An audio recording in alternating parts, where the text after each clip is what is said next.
Hugo était un infirmier connu pour son dévouement et sa compassion. Travaillant à l'hôpital central depuis plus de 5 ans, il s'est toujours distingué par les soins et l'attention qu'il accordait aux patients, quel que soit leur statut social. Un soir, au cours d'une de ses longues gardes, Hugo est tombé sur un vieil homme miteux qui était entré dans la salle d'urgence. L'homme était visiblement fragile, ses vêtements étaient déchirés et sales, et il dégageait une forte odeur qui faisait fuir les autres patients et même certains membres du personnel. Hugo, lui, n'hésite pas. Il s'approche du vieil homme avec un sourire chaleureux. « Bonsoir, monsieur. Je m'appelle Hugo, je suis infirmier ici. Comment puis-je vous aider ?» demande-t-il en aidant l'homme à s'installer dans un fauteuil roulant. Le vieil homme, la voix tremblante et l'air fatigué, a répondu. « J'ai très mal à la poitrine et je n'arrive pas à respirer correctement. » Hugo emmène rapidement le vieil homme dans une salle de consultation, où il commence à l'examiner. Pendant ce temps, d'autres membres du personnel le regardent d'un air désapprobateur. « Hugo, tu vas vraiment voir cet homme ? C'est probablement un sans-abri. Nous devrions appeler la sécurité, commente un collègue à voix basse. Tout le monde mérite d'être traité avec dignité et respect, répond Hugo, sans quitter le patient des yeux. Après avoir effectué les premiers tests et stabilisé le vieil homme, Hugo constate que l'homme a besoin de soins plus intensifs et demande l'aide d'un médecin. Cependant, la situation prend une tournure inattendue lorsque le directeur de l'hôpital, le docteur Jules, apparaît dans la pièce. Visiblement irrité, il remet en cause la décision d'Hugo. « Que se passe-t-il ici ?» a demandé le docteur Jules. « Pourquoi gaspiller des ressources pour un indigent ?» Hugo, essayant de rester calme, explique. « Docteur Jules, cet homme présente des symptômes graves. Il a besoin de soins urgents. » Hugo, tu as perdu la tête ? Nous avons des patients qui paient cher pour nos services et nos ressources sont limitées. Vous auriez dû appeler la sécurité et faire sortir cet homme immédiatement, a déclaré le docteur Jules en haussant le ton. La discussion est interrompue lorsque le vieil homme se met à tousser violemment, attirant l'attention de toutes les personnes présentes dans la pièce. Ignorant la réprimande, Hugo a continué à s'occuper du patient jusqu'à ce que son état se stabilise. Cependant, cette attitude altruiste a de graves conséquences. Le lendemain, Hugo est convoqué à une réunion avec le conseil d'administration. Hugo, votre comportement a été imprudent et a mis en péril nos ressources et la sécurité de l'hôpital. Nous ne pouvons pas tolérer ce genre de comportement. Vous êtes licencié, annonce le docteur Jules, sans laisser de place à l'explication. Hugo tente d'argumenter, mais ses paroles sont ignorées. Se sentant lésé et dévasté, il quitte l'hôpital avec le sentiment d'avoir tout perdu. Les semaines suivantes ont été extrêmement difficiles. Sans emploi et sans perspective, Hugo est confronté à la dure réalité de la recherche d'une nouvelle opportunité en pleine crise économique. Hugo erre dans les rues de sa ville, ressentant le poids de l'injustice et de l'impuissance. Il se souvient des paroles du vieil homme, le remerciant les larmes aux yeux, et cela lui redonne un peu d'espoir. Mais la réalité est implacable. Les factures s'accumulent, les entretiens d'embauche sont infructueux et l'incertitude quant à l'avenir lui ronge l'esprit. Un soir, en regardant le plafond de son petit appartement, Hugo réfléchit à sa situation. Malgré toutes les difficultés, il ne regrette pas d'avoir aidé le vieil homme. Sa mère lui avait toujours appris que la gentillesse devait prévaloir, quelles que soient les circonstances. C'est avec cette pensée qu'il va se coucher, déterminé à trouver un moyen de surmonter cette adversité. Les jours qui ont suivi son licenciement ont été extrêmement difficiles pour Hugo. Il se lève tôt chaque jour, espérant trouver une nouvelle opportunité, mais rentre chez lui chaque soir avec la même frustration. La vie semblait avoir basculé, et l'injustice de son licenciement pesait sur son esprit comme un nuage noir permanent. Hugo a toujours été un homme de principe. Même face à l'adversité, il croyait en la bonté et la justice. Le soutien qu'il a reçu de sa mère pendant son enfance a façonné son caractère. Elle lui disait toujours, « Hugo, quoi qu'il arrive, fais toujours le bien. L'univers récompensera ta générosité. » Ces mots résonnent dans son esprit alors qu'il poursuit son incessante recherche d'emploi. Chaque matin, il met ses plus beaux vêtements, révise son CV et part à la recherche d'une nouvelle opportunité. Il fait le tour des cliniques, des hôpitaux et des centres de santé, mais la crise économique rend difficile la recherche d'un nouveau poste. De nombreux établissements réduisent leur personnel et la concurrence est rude. Lors d'une journée particulièrement morose, après une série d'entretiens infructueux, Hugo tombe sur un groupe de personnes qui distribuent de la nourriture aux sans-abri dans un parc. Il a décidé de s'approcher d'eux et de leur proposer son aide. Même s'il n'a pas d'emploi officiel, il ressent le besoin de continuer à faire le bien. « Bonjour, puis-je vous aider ?» demande Hugo en s'approchant de l'un des organisateurs. « Bien sûr. Toute aide est la bienvenue. Nous distribuons des soupes et des couvertures. Vous pouvez commencer par là, répond l'organisateur en désignant une table remplie de nourriture. En travaillant aux côtés des bénévoles, Hugo se sent à nouveau utile. La gratitude dans les yeux des personnes qu'il a aidées lui a apporté un réconfort inattendu. Il a appris des histoires de lutte et de dépassement, qui l'ont incité à continuer de croire en la bonté humaine. L'une des personnes qu'il a aidées ce jour-là était une jeune mère avec 2 jeunes enfants. Elles étaient sans abri depuis des semaines, vivant dans la rue et luttant pour survivre. « Merci beaucoup, monsieur. Je ne sais pas comment nous serions sans cette aide, » a déclaré la jeune maman, les larmes aux yeux. « Pas besoin de me remercier. Tout le monde a droit à un peu d'espoir, » répond Hugo avec un sourire sincère. Malgré les difficultés, ces moments de compassion lui redonnent des forces. Chaque petit geste de gentillesse lui rappelait qu'il était sur la bonne voie, même si les fruits de ses actions n'étaient pas encore visibles. Au cours d'une de ses soirées de bénévolat, Hugo a rencontré Donna Marta, une femme âgée qui coordonnait la distribution de nourriture. Elle était connue pour sa sagesse et pour avoir toujours un mot d'encouragement pour les volontaires. « Je vois que vous avez un bon cœur, jeune homme. Ne laissez pas les difficultés obscurcir votre lumière, » a déclaré Madame Marta, avec un regard pénétrant. « Merci, Madame Marta. Cela a été difficile, mais je crois que quelque chose de bon va arriver, » a répondu Hugo, se sentant un peu plus optimiste. Ces mots simples mais pleins de sens l'ont aidé à garder la foi en ces temps si sombres. Bien que l'avenir soit incertain, Hugo continue à chercher du travail le jour et à aider ceux qui sont dans le besoin la nuit. Chaque acte de gentillesse était une façon de résister au désespoir et d'entretenir la flamme de l'espoir.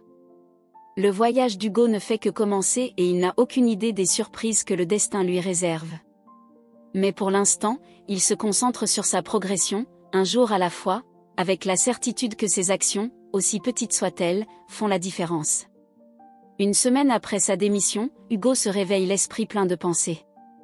Il s'était consacré au bénévolat pour garder l'espoir, mais la situation financière devenait de plus en plus critique. Ce jour-là, alors qu'il prenait un petit déjeuner simple, son téléphone a sonné. Il s'agit du numéro de l'hôpital central. « Bonjour, Hugo à l'appareil », répondit-il, avec un mélange de curiosité et d'appréhension. « Hugo, voici Anna, de la réception de l'hôpital central. Le docteur Jules vous a demandé de venir à l'hôpital aujourd'hui. Il aimerait discuter avec vous à 14 heures. Pouvez-vous venir ? » dit la réceptionniste d'un ton formel. Hugo sent son cœur s'emballer.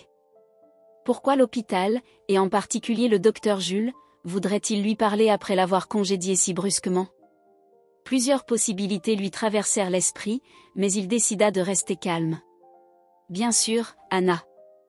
Je serai là à 14 heures. »« Merci pour l'avertissement, » répond Hugo en essayant de cacher l'inquiétude dans sa voix.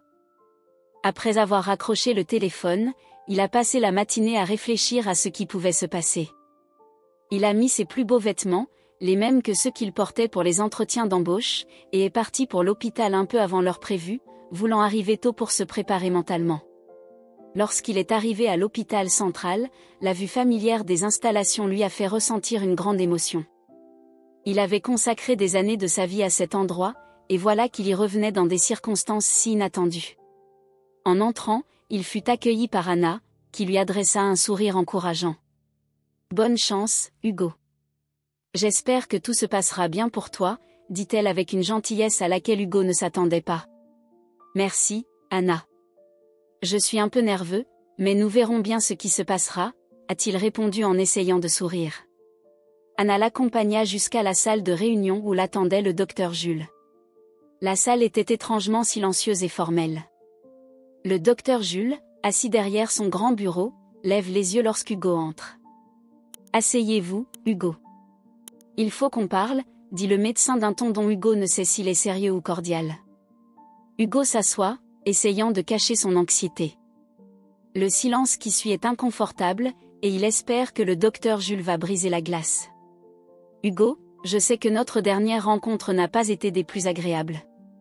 Mais il s'est passé quelque chose qui m'a fait repenser à certaines choses, commence le docteur Jules, en ajustant ses lunettes et en regardant directement Hugo. Je suis heureux de l'entendre, docteur. Je n'ai pas vraiment compris la raison de mon licenciement à l'époque, répondit Hugo en gardant son calme. C'était une décision hâtive de ma part. À l'époque, j'étais concentré sur d'autres problèmes administratifs et j'ai pris une décision injuste. J'ai reçu récemment un visiteur qui a changé mon point de vue sur vous et votre conduite, explique le docteur Jules, en s'arrêtant pour jauger la réaction d'Hugo. Avant qu'Hugo ne puisse demander qui était ce visiteur, la porte de la chambre s'ouvrit et une personne entra. C'était le même vieil homme miteux qui l'avait aidé aux urgences. Mais cette fois, il était habillé avec élégance, dans un costume impeccable et avec un visage complètement différent. Hugo ressent un mélange de choc et de curiosité. Qu'est-ce qui se passe? Pourquoi cet homme était-il là? Hugo, j'aimerais te présenter Antoine Santiago. C'est un ami personnel et il a eu une expérience directe avec vous, dit le docteur Jules en faisant signe à Antoine de s'approcher. Monsieur Santiago? Demande Hugo, encore confus. Oui, Hugo. C'est moi. Tu m'as aidé quand personne ne voulait le faire. Et maintenant, je suis là pour en parler, répond Antoine avec un sourire serein. Hugo reste silencieux, essayant d'assimiler la situation. Qu'est-ce que cette rencontre pouvait bien signifier pour lui? Hugo est abasourdi. La figure de l'homme âgé qui l'avait aidé, qui se révélait maintenant être Antoine Santiago, une personne manifestement très influente et de haut rang, le laissait sans voix. Il n'arrivait pas à comprendre comment cet homme, qui lui avait semblé si vulnérable et dans le besoin il y a quelques jours, se tenait maintenant devant lui avec une présence si imposante. Antoine Santiago s'assoit à côté d'Hugo et le regarde avec un mélange d'admiration et de gratitude. Hugo, je tiens à te remercier personnellement pour l'aide que tu m'as apportée ce jour-là. Je sais que ce que tu as fait pour moi a eu des conséquences négatives pour toi, et j'en suis désolé, commence Antoine, d'une voix calme et ferme. Hugo, qui tente encore de retrouver son calme, répond. De rien, monsieur. J'ai juste fait ce que je pensais être juste. N'importe qui d'autre aurait fait de même. Non, Hugo. Tout le monde ne l'aurait pas fait. Ce jour-là, j'étais déguisé et je vivais ce que beaucoup de gens vivent au quotidien. Une expérience qui m'a beaucoup appris sur l'humanité, malheureusement, sur le manque d'humanité dans beaucoup d'endroits. Mais toi, tu étais différent, poursuit Antoine, les yeux fixés sur ceux d'Hugo. Le docteur Jules observe l'interaction en silence, manifestement impressionné par le revirement qui s'opère. Hugo, quant à lui, est partagé entre l'incrédulité et la curiosité.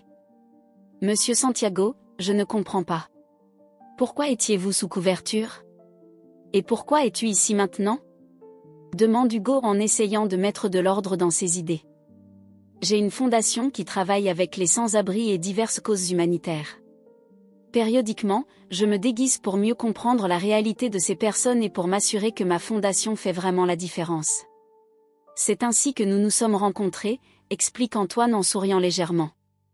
Hugo acquiesce, commençant à comprendre la situation. Mais il y avait encore tant de questions sans réponse. Et pourquoi êtes-vous ici aujourd'hui? Insiste Hugo. Parce que toi, Hugo, tu es une personne rare. Quelqu'un qui, même face aux difficultés, choisit d'aider les autres. Je veux récompenser ta gentillesse d'une manière qui rende justice à ton caractère, répondit Antoine en sortant un dossier qu'il portait et en le tendant à Hugo. Hugo ouvrit le dossier et vit des documents et des lettres de recommandation signées par Antoine, lui offrant un poste important au sein de sa fondation. Il les lit avec incrédulité et se sent envahi par une vague d'émotions. Je ne sais pas quoi dire, monsieur Santiago. C'est très, commence Hugo, la voix brisée par l'émotion. Dis que tu acceptes, Hugo. Et surtout, vois l'opportunité de continuer à faire le bien à plus grande échelle encore. J'ai besoin de quelqu'un comme toi pour diriger nos projets humanitaires, dit Antoine, la voix pleine de sincérité. Hugo regarde le docteur Jules, qui approuve d'un signe de tête. La décision semble claire, mais l'ampleur de l'offre le stupéfie. J'accepte, monsieur Santiago. Je veux vraiment continuer à aider les gens et si je peux le faire avec votre fondation, je vous en serai éternellement reconnaissant, répond Hugo, trouvant enfin les mots. Excellent. Bienvenue dans notre équipe, Hugo. Je suis sûr qu'ensemble, nous ferons de grandes choses, dit Antoine en serrant fermement la main d'Hugo. Alors que les trois hommes se lèvent pour quitter la pièce, Hugo ressent un énorme soulagement et un regain d'espoir. La vie avait pris un tournant inattendu et il était prêt à saisir cette nouvelle opportunité avec toute sa force et son dévouement. Après ces retrouvailles surprenantes avec Antoine Santiago, Hugo a commencé à entrevoir un avenir différent de celui qu'il avait imaginé. Il était reconnaissant de cette opportunité inattendue et impatient de commencer son nouveau voyage. Au cours des jours suivants, il a suivi une série d'orientations et de formations à la fondation d'Antoine, afin d'en apprendre davantage sur les projets humanitaires qu'il allait diriger. Un matin, Hugo est convoqué dans le bureau d'Antoine pour une réunion privée. Le cadre est élégant, avec des étagères remplies de livres et une grande fenêtre offrant une vue imprenable sur la ville. Antoine l'accueille avec un sourire chaleureux et lui fait signe de s'asseoir. « Hugo, je suis heureux que tu aies accepté le poste. Avant de discuter des détails des projets, j'aimerais vous faire part d'une chose personnelle, dit Antoine, le ton plus sérieux qu'à l'accoutumée. Hugo est intrigué. Il était encore en train d'accepter les changements dans sa vie et ne s'attendait pas à ce que la réunion prenne une tournure aussi personnelle. Bien sûr, monsieur Santiago. Je suis là pour écouter, répond Hugo en s'asseyant dans une posture attentive. Vous pouvez m'appeler Antoine, s'il vous plaît. Nous n'avons pas besoin de formalités ici, dit Antoine avec un sourire. Antoine prend une profonde inspiration avant de poursuivre, en choisissant manifestement ses mots avec soin. Lorsque j'ai créé la fondation, mon intention était d'aider ceux qui en avaient le plus besoin. Mais au fil du temps, je me suis rendu compte que pour vraiment comprendre les difficultés des gens, je devais en faire l'expérience. J'ai donc commencé à me déguiser et à vivre parmi les sans-abri. C'est ainsi que nous nous sommes rencontrés, explique Antoine, la voix chargée d'émotion. Hugo acquiesce, se souvenant parfaitement du jour où il a aidé Antoine sans savoir qui il était vraiment. Ce jour-là, tu as fait preuve d'une gentillesse et d'une compassion qu'on ne voit pas souvent. J'ai été profondément touché et j'ai décidé que j'avais besoin de quelqu'un comme toi dans ma fondation, poursuit Antoine, s'arrêtant pour mesurer la réaction d'Hugo. Hugo ressent un mélange d'humilité et de fierté. Il a hâte d'en savoir plus sur les projets d'Antoine. Je veux que tu saches que ton nouveau poste n'est pas un simple travail. C'est une mission. Tu auras l'occasion de mener des projets qui transformeront des vies.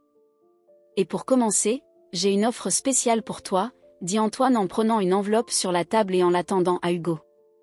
Hugo ouvre l'enveloppe et découvre un contrat détaillant son nouveau rôle et ses nouvelles responsabilités.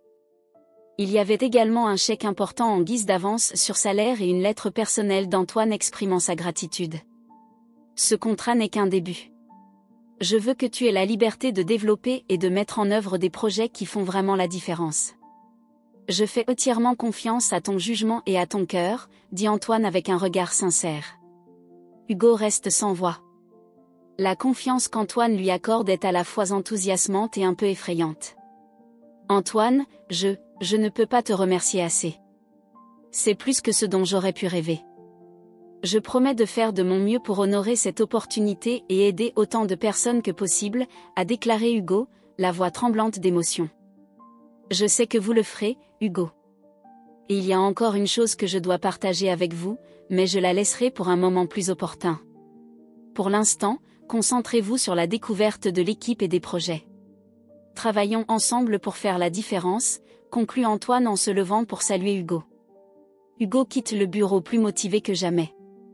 Il a passé les jours suivants à participer à des réunions, à faire connaissance avec les membres de l'équipe et à commencer à planifier ses premières initiatives. Il est inspiré par la confiance d'Antoine et par la mission de transformer des vies. Le travail était difficile, mais chaque jour apportait de nouvelles satisfactions. Il était déterminé à rendre la confiance qu'Antoine avait placée en lui et à améliorer la vie des personnes qui en avaient le plus besoin. Les premiers mois d'Hugo à la Fondation ont été intenses et enrichissants. Il s'est entièrement consacré aux projets humanitaires, menant des initiatives qui ont bénéficié à d'innombrables personnes en situation de vulnérabilité. Sa passion et son engagement sont rapidement connus des membres de l'équipe et des bénéficiaires de la Fondation. Un jour, alors qu'il étudie les plans d'un nouveau centre d'accueil pour sans-abri, Hugo reçoit un appel d'Antoine qui l'invitait à dîner chez lui. Hugo accepte volontiers, voyant dans cette invitation l'occasion de discuter de nouveaux projets et de le remercier personnellement pour son soutien et sa confiance. Arrivé chez Antoine, Hugo est impressionné par l'élégance et le bon goût de la demeure. L'atmosphère chaleureuse et l'hospitalité d'Antoine l'ont mis à l'aise. Au cours du dîner, ils discutent des réussites de leurs projets et des défis qu'ils ont dû relever. Après le repas, Antoine conduit Hugo dans une pièce plus intime, remplie de vieilles photographies et de souvenirs de famille. Hugo remarque une photo en particulier qui attire son attention, une image délavée d'un couple avec un petit enfant. « C'est votre famille ?» demande Hugo, curieux. Antoine soupire, un mélange de tristesse et de nostalgie dans les yeux. « Oui, c'est ma famille. C'est une histoire longue et douloureuse, mais je crois qu'il est temps de la partager avec vous, » répond Antoine en s'asseyant dans un fauteuil et en invitant Hugo à faire de même. Hugo s'assied, sentant que quelque chose d'important va lui être révélé. Il y a de nombreuses années, j'avais une femme merveilleuse et un jeune fils. Nous étions heureux, mais la vie nous a joué un tour cruel. Ma femme est tombée malade et, malgré tous nos efforts, elle n'a pas survécu. J'étais dévastée et ma vie a commencé à s'effondrer. Pendant cette période difficile, mon fils m'a été enlevé dans des circonstances tragiques et mystérieuses. Je ne l'ai jamais revu, explique Antoine, les larmes aux yeux. Hugo écoute attentivement, le cœur serré par la profondeur de la douleur d'Antoine. Il ne sait pas exactement pourquoi Antoine raconte cette histoire, mais il sent qu'il y a quelque chose de plus. Il ne sait pas exactement pourquoi Antoine partage cette histoire, mais il sent qu'il y a quelque chose de plus. Antoine, je suis désolé pour ta perte. Ça a dû être terrible de vivre ça, dit Hugo en essayant de réconforter Antoine. Oui, c'est vrai. Mais récemment, j'ai fait une découverte qui a tout changé. Au cours de mes recherches inlassables, j'ai trouvé des indices sur l'endroit où se trouve mon fils. Et cette recherche m'a conduit à toi, Hugo, poursuit Antoine, la voix tremblante d'émotion. Hugo est troublé. Qu'est-ce qu'Antoine voulait dire par là ? Je ne comprends pas, Antoine. Qu'est-ce que tu essaies de me dire ? Demande Hugo, impatient d'obtenir des réponses. Antoine regarde profondément Hugo dans les yeux, comme s'il essayait de lui communiquer quelque chose au-delà des mots. Hugo, tu es mon fils. La quête commencée il y a tant d'années est enfin terminée. Je t'ai trouvé, révèle Antoine, les larmes aux yeux. Hugo est paralysé, incapable d'assimiler immédiatement ce qu'il vient d'entendre. La révélation est tellement choquante et inattendue qu'il lui faut quelques instants pour l'assimiler. Qu'est-ce que c'est ? Comment est-ce possible ? Demande Hugo, la voix pleine d'incrédulité et d'émotion. Je sais que c'est difficile à croire. Mais nous avons fait des tests, et les résultats le confirment. Tu es mon fils. Tu as été séparé de moi dans un moment de chaos et je n'ai jamais cessé de te chercher, explique Antoine en sortant une enveloppe contenant les résultats du test ADN et en l'attendant à Hugo. Hugo ouvre l'enveloppe, les mains tremblantes, et voit les résultats qui confirment la vérité. Il est bien le fils d'Antoine Santiago. Des émotions contradictoires de joie, de confusion et de tristesse l'envahissent. « Papa » dit Hugo, presque sans voix, en serrant Antoine très fort dans ses bras. L'étreinte fut longue et pleine de larmes. Père et fils, séparés depuis si longtemps, étaient enfin réunis dans les circonstances les plus inattendues. Cette révélation a tout changé, non seulement en termes de relations familiales, mais aussi en ce qui concerne la mission qu'Hugo avait entreprise. À partir de ce moment, le voyage d'Hugo est devenu non seulement une mission professionnelle, mais aussi une reconnexion personnelle et émotionnelle avec sa famille. Antoine et lui ont commencé à travailler ensemble, unissant leurs forces pour faire le bien et construire un héritage de compassion et de générosité. La vie d'Hugo a changé du tout au tout. Le destin lui avait donné une nouvelle famille, un objectif renouvelé et une occasion unique de transformer des vies, y compris la sienne.